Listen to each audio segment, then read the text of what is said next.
I feel like a newscaster. Tonight at 7. Oh, I lost my cheat sheet. Are you still filming? Mm-hmm. Oh my gosh. Hello there.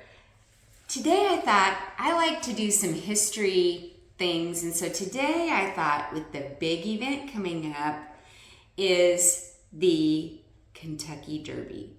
And so a little history about the Kentucky Derby. I've actually been to Churchill Downs, and if you ever have the opportunity, you should go. But the Kentucky Derby was established in 1875 by Colonel Meriwether Lewis Clark Jr. Now that's a mouthful of names. It's held annually in Louisville, Kentucky at the Churchill Downs racetrack.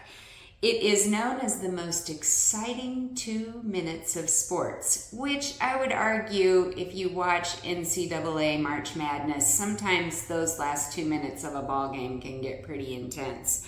But it's also known as the Run for the Roses. And I thought this was really interesting. The garland that drapes the horse that they put on after the race is made up of 554 roses. Why 554 roses? Simple. It fits the pattern for the garland. So that never changes. But one of the traditions of the Kentucky Derby is hats. And hats were originally worn by women at the Derby to show their level of status. And it was a symbol of elegance. And it even became a thing with men, because you'll notice men on television as well with the straw hats or the big white felt hats fedoras that they wear during the Derby. But when they started televising the Kentucky Derby in the 1960s, the hats became bigger and more flamboyant. And so every year I watch the Kentucky Derby. I do not follow horse racing. But every year, I think, we watch the Derby. It's just what we do. Now, every year I think, I should make a hat. I should have a Derby hat. Now, Derby hats, when we toured Churchill Downs, are typically pretty expensive. And in the gift shop at Churchill Downs, you can purchase a hat. Can you believe that?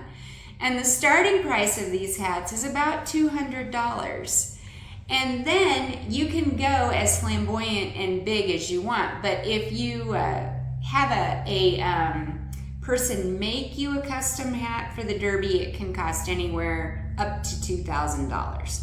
So I'm going to introduce to you the Denise Miller Derby hat. Now, this is my Derby hat. It literally took me 15 minutes to make.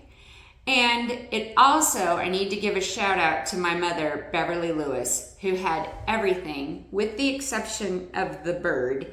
The bird is mine. I think I have $1 in my hot glue from my hot glue gun. But anyway, the traditional cocktail of the Kentucky Derby is, of course, the Mint Julep.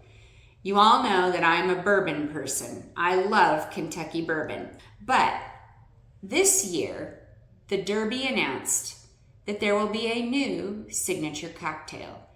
It is called the Paddock Paloma. So not only will you be able to get a mint julep, but you will also be able to get a Paddock Paloma. So we're going to make a Paddock Paloma today. One caveat that I did not mention to you is that you can spend a lot of time making mint juleps. However, I found a shortcut at the liquor store. This is a pre-mixed mint julep, so all you have to do is put ice in a glass and everyone can enjoy a mint julep. The official tequila of the Churchill Downs is Herradura Raspado Gold. I have some just plain old white tequila. This recipe is incredibly easy. You put ice in your shaker. You have 1 part. So to keep this even, we have 1 part tequila and 2 parts of grapefruit, two parts of grapefruit soda. Well, sparkling grapefruit water. To me, AKA squirt. So, 1 part tequila, 2 parts grapefruit, sparkling grapefruit. I think that's what it called it for it.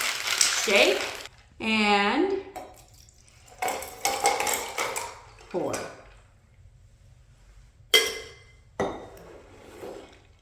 The Paddock Paloma.